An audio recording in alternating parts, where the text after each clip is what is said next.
cada 2 de mayo, alrededor del 3 de mayo, desde hace 10 años, nosotros venimos presentando este informe con los principales hallazgos sobre la situación de la libertad de expresión en Venezuela.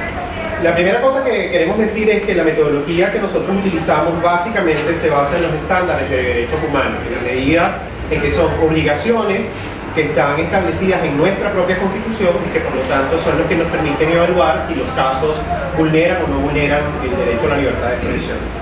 Todo el ejercicio que nosotros hacemos es de documentación basado en fuentes directas, es decir, nosotros llamamos, documentamos cada uno de los casos con el objeto de efectivamente tener comprobados los hechos para de alguna manera poder sustentar estos datos, ¿no? Y muchas veces hacemos contraste de información, es decir, para poder validar cuáles son los casos.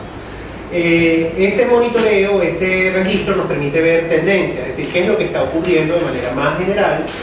Por supuesto, nosotros estamos absolutamente seguros de que hay muchísimo más casos de los que nosotros alcanzamos a registrar, pero si cada año hemos hecho esto con la misma metodología, nos permite evaluar si hay crecimiento, cuál es la tendencia más importante y cuáles son los principales hechos. El conjunto de casos que nosotros registramos en el año 2011 alcanzó 224 casos. Es decir, en cada uno de estos casos pueden registrarse varias violaciones, pueden ocurrir varias violaciones. Como ustedes verán, es una cifra muy alta, es una cifra importante la que ocurrió el año pasado y básicamente eso representa un aumento del 16% en relación al año 2010. Es decir, en 2011 aumentaron un 16% el número de casos, cuando en el 2010 solo registramos 194 casos. 2002, 2011, es decir, estos 10 años que nosotros hacemos monitoreo, hemos registrado en promedio, la media, 201 casos por año. La cifra registrada en el año 2011 es la tercera, entre las más elevadas desde el año 2002. Es decir, es una cifra que está en el tercil superior de los datos. ¿Cuáles son los casos por mes? O sea, ¿cuándo fue el momento en que ocurrieron o registramos más casos? Van a visualizar que fue en el mes de agosto, en el mes de noviembre, en el mes de octubre. Son las fechas en las que el año pasado se registraron el mayor número. Entonces, la mayor recurrencia fue en el mes de agosto, ¿no? Y los otros meses que ya les habíamos indicado. ¿Cuáles son los victimarios que salen con mayor frecuencia? Bueno, los cuerpos de seguridad. Y esto tiene que ver con el patrón que más recurrencia tuvo. Es decir, el año pasado fue el año más alto en agresiones a periodistas. Cuando nos referimos a agresiones, nos referimos a agresión física, que han golpeado periodistas. Entonces, esto explica el por qué hay un número importante de casos vinculados a organismos o cuerpos de seguridad. Después sale un crecimiento importante de restricciones asociadas a los mecanismos administrativos, en el caso concreto de Conatel. Hay una variedad de casos en los que hemos podido documentar que efectivamente Conatel está estableciendo restricciones ilegítimas a la libertad de expresión. Y después un fenómeno que empezó a finales del mes de agosto, en los últimos de agosto, en el que terceros empezaron a vulnerar cuentas en redes sociales de diversos tipos, Facebook, cuentas en Twitter, y también han vulnerado, en el caso periodistas, activistas, periodistas, personas intelectuales, líderes de opinión, les han vulnerado también sus cuentas de correo, lo cual tiene otras implicaciones, porque no solo es que se ha vulnerado el derecho a estas personas a sostener y mantener información, sino también se ha vulnerado la privacidad de algunas de estas personas y se ha divulgado parte de esa información. Veamos cuál es la composición de los victimarios. El Estado ocupa el 62%, terceros particulares un 32%, y este número es desconocido porque no sabemos, no podemos precisar si son agentes estatales o son otro tipo de personas que asumen la responsabilidad. El Distrito Capital se mantiene como la locación o el lugar en donde sucede el mayor número de violaciones, con el 36.7% de los casos. Esto ha sido permanente, eso tiene que ver porque Caracas es el lugar donde hay el mayor número de periodistas, pero también es el lugar donde se da muchísima cobertura de eventos de naturaleza política y de diversos tipos. De todas maneras, queremos resaltar que Barinas, con muchísimo menos población y con muchísimos medios de comunicación, aparece por segundo año consecutivo con un número de casos muy elevado. Es decir, tiene este año pudimos registrar 11, básicamente cuerpos de seguridad y funcionarios públicos, y después le siguen Miranda y Aragua, 9 con cada uno de ellos. Es decir, estamos teniendo una situación en la que ya no solo es el área metropolitana de Caracas, pero sin duda Estado como Barinas resultan atípicos en su recurrencia en los últimos 2 años. Después tenemos un componente importante que vamos a encontrar en todo esto, es la relación entre estos temas y lo que es la manifestación pública, el ejercicio de la manifestación pública. En nuestro informe se incorporan varios capítulos, pero uno de ellos tiene que ver con el de manifestaciones pacíficas. El año pasado nosotros registramos 4.662 manifestaciones pacíficas. Eso significó un incremento del 50% en relación al año 2010.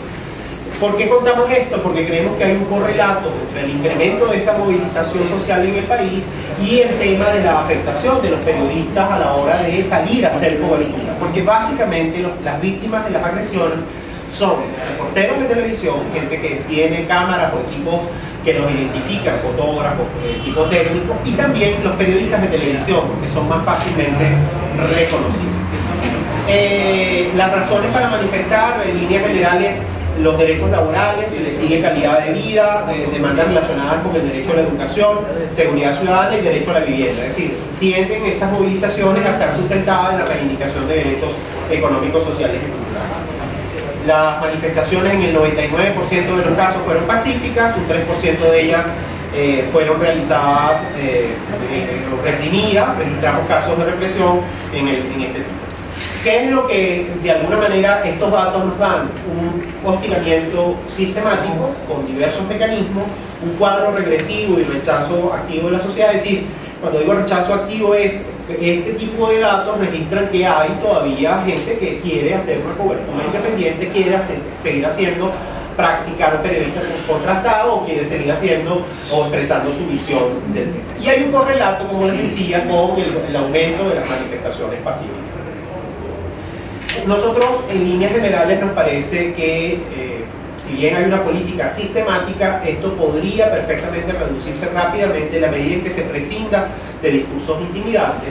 Si hubiera una declaración claramente de un alto funcionario en relación cuestionando cualquier agresión a cualquier periodista, esto tendría un impacto importante en la percepción de seguridad de los periodistas, pero también ayudaría a que se redujeran el número de agresiones contra medios y periodistas. Por supuesto, a nuestro juicio hay que reformar las leyes para ajustarlas a las obligaciones del derecho internacional de los derechos humanos. Una de las dificultades serias que persiste en el tiempo es el acceso a la información pública. Incluso los mecanismos legales no están sirviendo para que podamos exigir el acceso a la información pública. Y hay que investigar y sancionar las agresiones y ataques a medios y periodistas. Por otro lado, un elemento que nosotros no alcanzamos a registrar y que ha tenido variaciones en el tiempo es el tema de las cadenas oficiales de radio y televisión, que a nuestro juicio constituyen un mecanismo restrictivo de la libertad de expresión. Estos son los principales elementos que queremos subrayar y por supuesto dejamos abierta la posibilidad de que ustedes puedan formular preguntas para responder. Estos casos que ustedes han planteado, ¿cuál ha sido la respuesta que han dado las autoridades como fiscalías y tribunales? ¿Han sido investigados? ¿Hay personas que hayan sido sancionadas judicialmente por haber agredido periodistas o haber atacado medios de comunicación? El año pasado solo registramos un caso en el que fue sancionado unos agresores a unos periodistas, específicamente una periodista del sur del estado de Anzoátegui, que denunció y efectivamente se sancionó al agresor en el contexto de la anterior campaña electoral, fue víctima de una agresión y se fue sancionado. Pero en líneas generales lo que hay es impunidad. Y el otro elemento que ocurre es que muchas veces los periodistas no acuden a colocar la denuncia. Un esfuerzo que hemos hecho en la Comisión Nacional de Protección de Derechos Humanos del Periodista, junto con el Colegio Nacional de Periodistas, el Sindicato Nacional de Trabajadores de la Prensa, el Círculo de Reporteros Gráficos, es que efectivamente los periodistas tengan las herramientas, denuncien, porque es lo que nos permitiría avanzar hacia alcanzar justicia, como en este caso. Pero muchos de los casos no son denunciados, y de los denunciados la tasa de impunidad está por encima del 99%. El 2002, este año es un año electoral, haciendo un análisis con los 10 años anteriores, ¿usted piensa que este año se podría incrementar el número de ataques contra los medios, tomando en cuenta de las tensiones que se pueden generar ante la próxima elección? Bueno, uno de los elementos que nosotros hemos encontrado siempre es que cuando hay este tipo de momentos electorales aumenta. Y ya tenemos los datos del primer cuatrimestre de este año. Y el primer cuatrimestre de este año, hasta abril, es decir, hasta el 30 de abril, registramos 60 casos. Lo cual quiere decir que si es un número mayor al número que registramos el año pasado. Es decir, los datos que estamos teniendo nos demuestran un aumento en el número de casos ya este año. Y eso es un poco lo que nosotros estamos encontrando, igual con el número de casos de violación. Es decir, las violaciones también están aumentando, ya hemos registrado 97 este año, es decir, que podríamos estar con cifras superiores a lo largo del año. Por ejemplo, ¿a qué se darán los meses específicos de agosto, noviembre? Y el otro mes que mencionó, ¿cuál será? ¿A qué le recurrencia en esos meses específicamente? Mira, especialmente cuando son medidas restrictivas vinculadas a decisiones administrativas, nosotros hemos encontrado ya un patrón en el que se aprovechan estos meses o periodos vacacionales para tomar medidas que pudieran ser incómodas. El año anterior, en periodos anteriores, recuerden que se tomaron las medidas en relación a las emisoras, ¿no?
O por ejemplo el mismo anuncio de un poco más tarde, en 2007, en el caso de RCTV, se hizo en diciembre. Entonces creemos que ahí hay un patrón en el que pareciera que se aprovechan determinados momentos para anunciar medidas que pudieran ser restrictivas de la libertad de expresión. Y después hay signos un poco extraños que también lo estamos viendo en el número de movilizaciones. Casi siempre en el país, enero, febrero, marzo, eran meses en los que no aumentaba con tanta fuerza el volumen de movilizaciones. Si bien había movilizaciones especialmente entre empleados públicos, las cifras que estamos teniendo de movilizaciones o de agresiones tienen que ver, recuerden que este es un año atípico, la campaña electoral, o sea, las elecciones son en octubre, entonces pareciera que pudieran estar jugando a esas, pero esas son, digamos, las hipótesis que nosotros en el tiempo hemos venido viendo como recurrentes. Es decir, estamos viendo que se aprovechan vacaciones para anunciar medidas restrictivas, eso es lo que, o periodos vacacionales, eso es lo que hemos ido encontrando en el tiempo. Carlos, con relación a, se refería a este año siendo un año electoral, un año que, como vemos, ya están en campaña los candidatos, se están haciendo las mediciones, se está trabajando eso. ¿Cómo se ve el panorama? Porque sabemos que sería muy apresurado por dar alguna cifra, pero ¿cómo se ve el panorama tomando en cuenta esto?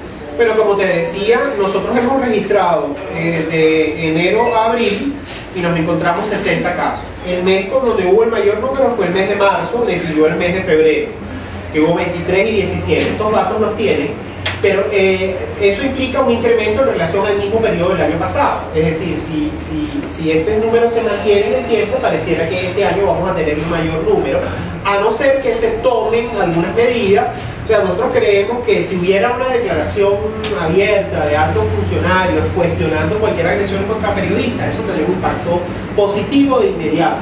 Ahora, si lo que se mantiene es un sistema en el que se descalifica muchas veces a través del Sistema Nacional de Medios Públicos a los periodistas que hacen críticas, que hacen preguntas, que hacen observaciones o que hacen caricaturas, por ejemplo, pues sencillamente eso va a aumentar, ¿no? Y va a incrementar y puede tener implicaciones importantes.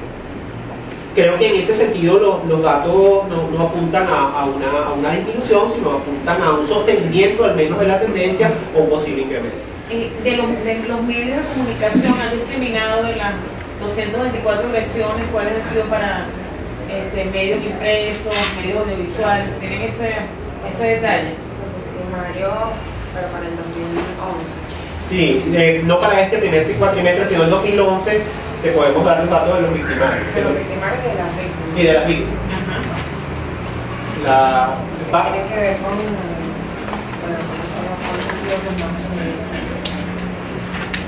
el patrón básico que más incrementó fue el de agresiones, lo cual quiere decir que las víctimas sustancialmente empiezan a ser periodistas, comunicadores. Hay un elemento que el año pasado es inédito, que es el tema de las redes sociales. Entonces ahí tenemos de todo, tenemos desde personas que escriben en televisión, o literatos, gente que es humorista, o que son líderes políticos, hasta personas de otro tipo. Pero en líneas generales el mayor número de las víctimas en este caso es el de los, básicamente, los periodistas. De todas maneras, lo que podemos hacer es que después te podemos facilitar el dato concreto. Ante una posible salida de Venezuela de la Comisión Interamericana de Derechos Humanos, ¿ustedes consideran que esto pudiese agravar las situaciones de agresiones contra los periodistas? Bueno, mira, la posibilidad de formular peticiones ante el Sistema Interamericano de Derechos Humanos o la posibilidad de que el Sistema Interamericano de Derechos Humanos siga monitoreando la situación de libertad de expresión en Venezuela, creo que lo que no está claro qué es lo que se anunció, porque para salir de la Comisión Interamericana de Derechos Humanos habría que denunciar la Carta de la OEA. Es decir, la Carta de la OEA es dejar de pertenecer a la OEA. Porque si se denuncia la Convención Americana de Derechos Humanos, lo que se elimina es la posibilidad de que los ciudadanos venezolanos accedan a la Comisión y a la Corte Interamericana de Derechos Humanos. Hay que decir que esto es inconstitucional. O sea, eso es claramente inconstitucional. No lo puede hacer el Consejo Federal, no lo puede hacer ni siquiera se puede hacer por un referéndum, porque son derechos que tenemos los venezolanos para acudir a las instancias internacionales. Pero a pesar de eso, en el supuesto negado de que ello ocurra, todos los casos, hasta el momento en que se hace efectiva la denuncia, que es un año después de introducida la carta, pueden ser admitidos por la Comisión. Y además de eso, no solo es la Comisión Interamericana de Derechos Humanos, está el Sistema de Naciones Unidas. Es decir, en ese sentido, la observación internacional sobre los temas de derechos humanos no va a cesar por una decisión que tome el gobierno venezolano de espalda a los derechos de los venezolanos. Es decir, en ese sentido, el monitoreo de la Comisión se va a mantener. Hay países que no han firmado la Convención, hay países que han denunciado la Convención y se les sigue monitoreando la situación de libertad o la situación de todos los derechos. Es decir, en ese sentido, me parece que no reditúa en relación a los objetivos que se están planteando en relación a este tema. Creo que la situación es que en Venezuela la pregunta es si es admisible en una sociedad que se agredan a periodistas, si es admisible que se establezcan restricciones a la libertad y si efectivamente se puede obtener justicia en el ámbito interno. En el ámbito interno estamos teniendo dificultades para garantizar los derechos, es decir, los periodistas y los comunicadores y los medios ni las personas están obteniendo justicia en los medios, por los medios tradicionales, es decir, la Fiscalía no está haciendo su trabajo, el sistema de justicia no está cumpliendo su papel y entonces eso es lo que genera el enorme volumen de impunidad. Entonces la salida o ese anuncio, a mi juicio, no va a evitar que se siga haciendo monitoreo sobre la situación del país y además no va a evitar que personas que consideren que tengan derechos puedan acudir a instancias internacionales, sobre todo tomando en cuenta que, como te decía, los casos hasta un año, es decir, hasta el momento en que se da, pueden ser admitidos. Es decir, las violaciones que han ocurrido, las personas que han agotado la jurisdicción interna pueden acudir a las instancias internacionales. Lo que va a ocurrir es después de la fecha que queda efectiva la denuncia. Es decir, prácticamente no entiendo cuál es el saldo que tiene la famosa salida, porque como te decía, para salir hay que salirse de la OEA. Estos medios que han sido agredidos, así como los dos colegas, no puede haber una fusión entre los periodistas y los medios para crear una estrategia y hacer frente a las agresiones y a la impunidad, porque se denuncia, todo sigue igual y nosotros seguimos siendo golpeados. ¿Qué vamos a hacer? Mira, nosotros hemos, es decir, desde el gremio, es decir, el Colegio Nacional de Periodistas, el Sindicato del Círculo de Reporteros Gráficos, se ha fortalecido esta Comisión Nacional de Protección de Derechos Humanos de Periodistas, que acompaña al periodista para que documente, para que pueda presentar su denuncia ante las instancias correspondientes.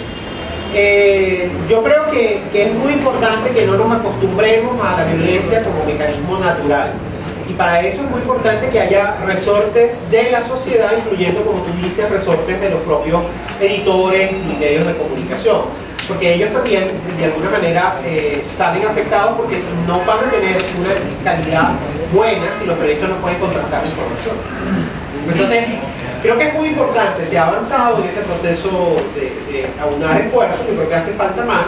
Creo que también hace falta también el concurso de otros actores de la sociedad, aparte de los medios de comunicación, la gente que lee y que escucha y que ve los medios de comunicación, porque en definitiva uno no sabe lo que de alguna manera tiene hasta que lo pierde, y ese es quizás uno de los principales problemas.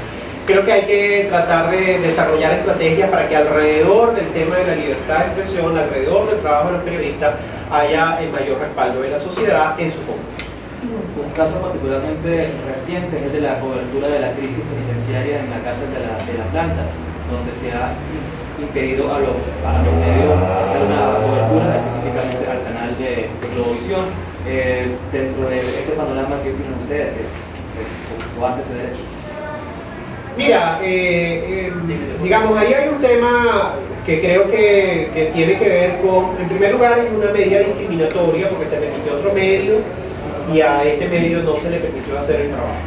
Segundo, ocurren unas detenciones en las que no es la única vez que ha ocurrido. Nosotros hemos registrado en otro caso también en el caso de Monagas, con el tema del agua, también hubo detenciones de periodistas que fueron detenidas, porque esa figura de retenciones no existe. Es decir, usted se desplaza a menos que usted tenga una razón por la que yo puedo retenerlo, puedo detenerla. Entonces, en algunas ocasiones también se piden las cámaras, se borran fotografías, todo ese tipo de cosas son medidas restrictivas. La pregunta es, ¿qué se quiere esconder? O sea, ¿cuáles son los elementos que se quieren esconder? Si efectivamente está ocurriendo, porque está ocurriendo algo desde muy temprano en la mañana, creo que es una figura de un patrón, ¿no? Donde también hay una llamada intimidatoria, donde se anuncia que se van a retener los equipos, donde hay un ataque porque se le dispara al vehículo de este canal y se le destruyen o se le vacían los cauchos. Es decir, ese tipo de cosas son inadmisibles. Es decir, eso no es admisible que el Estado haga eso. Es decir, porque lo que hace es reducir las posibilidades del escrutinio de lo que allí está ocurriendo. Y además, la ausencia de información genera muchísima preocupación en los familiares, que por otro lado no tienen información acerca de qué es lo que está pasando con su familiar dentro de la cárcel, y eso genera mucha ansiedad, legítima ansiedad.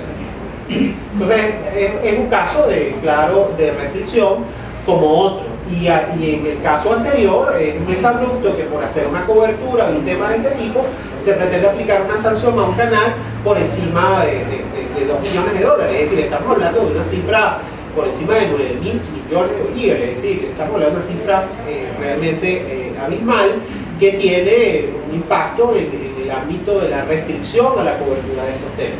Es decir, un canal que decide hacer cobertura de un tema tiene que pensarlo bien porque, bueno, mire lo que le puede ocurrir. Entonces eso genera inhibición, reduce el vigor del debate, no es sano. ¿Este informe ustedes lo presentan ante otros organismos, se lo presentan a la Comisión Interamericana, para que lo evalúen y quizás tengan una percepción de lo que ocurre en Venezuela? Este es un informe que se presenta a todas las instancias, está disponible en nuestro sitio web, pero además nosotros lo presentamos a todas las instancias que están interesadas en estos temas. En incluyendo las autoridades venezolanas. Es decir, nosotros, este es un informe público en el que nosotros presentamos lo que es el resultado del monitoreo y de seguimiento de lo que nosotros presentamos en Venezuela. Además de este informe, nosotros hemos ido presentando información tanto en el sistema de Naciones Unidas como en el sistema interamericano de derechos humanos, pero también se lo hemos compartido con otras organizaciones y colegas de otros países para que se den cuenta de bueno, qué es lo que está ocurriendo, para que vean qué cosas pueden hacer, cómo nos pueden ayudar a tratar de superar este problema, este desafío de tener un espacio de libertad que se achica, que se reduce, que tiene costo para aquel que decide utilizarlo o ejercerlo. Ahora, considera este informe, profesor, de las agresiones, ¿qué otra acción, además de presentar este informe, se hace en un año que parece ya bastante complicado, ¿no? Mira, nosotros animamos a las víctimas a que coloquen la denuncia, pero eso es una decisión de las víctimas. Ese es un primer elemento, porque eso obliga al Estado a tomar decisión si hace algo o no hace algo. Pero hay casos absolutamente claves que todavía se mantienen en impunidad. Recuerden el caso de los periodistas, trabajadores de Últimas Noticias, que estaban todas las pruebas documentadas, todo se presentó y no ocurrió nada. Pero la posibilidad de que esto se pueda revertir pasa por el protagonismo de las víctimas. Es decir, esto no se puede revertir sin el protagonismo de las víctimas, sin que las víctimas decidan efectivamente tomar decisiones.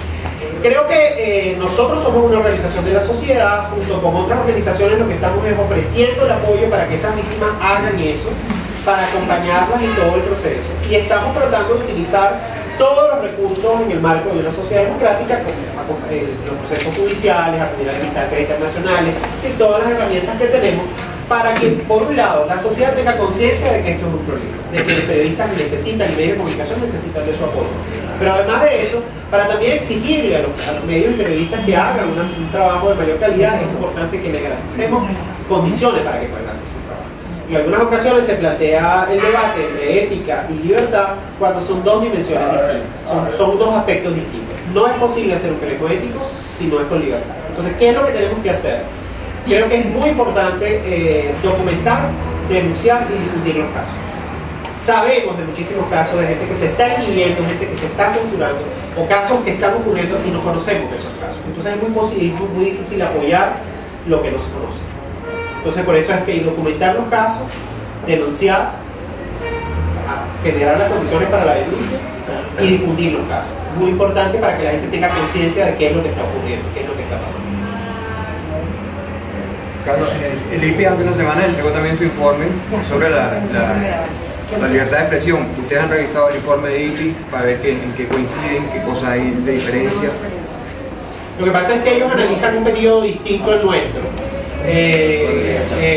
Digamos, en líneas generales lo que yo percibo es que básicamente se sostienen las mismas tendencias, ¿no? Es decir, nuestro esfuerzo está asumido desde la perspectiva del derecho humano a la libertad de expresión y desde esa perspectiva acompañamos los casos y los documentamos. Es un ejercicio de documentación y de contraste que es importante. Es decir, básicamente, mientras los informes que existen permiten ver las aproximaciones distintas en relación a este tema, pero básicamente lo que yo percibo, los hallazgos son en líneas generales de la misma tendencia, ¿no? No se perciben variaciones sustantivas.